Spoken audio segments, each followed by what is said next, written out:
If your Spotify keeps playing for around 30 seconds and then pauses by itself, this fix will solve it. This usually happens when your Spotify account is logged in on multiple devices like your phone, another PC, even Discord. First, click on the three dots at the top left corner. Now go to Help, then click on your account. This will open Spotify in your browser.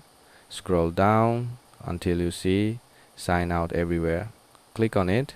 This will log your Spotify out from all devices. Step 2. Remove Spotify from Discord now.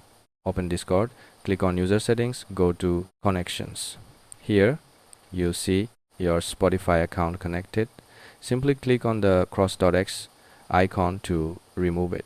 That's it. It will no longer pause every 30 seconds. No more random stopping. No more issues.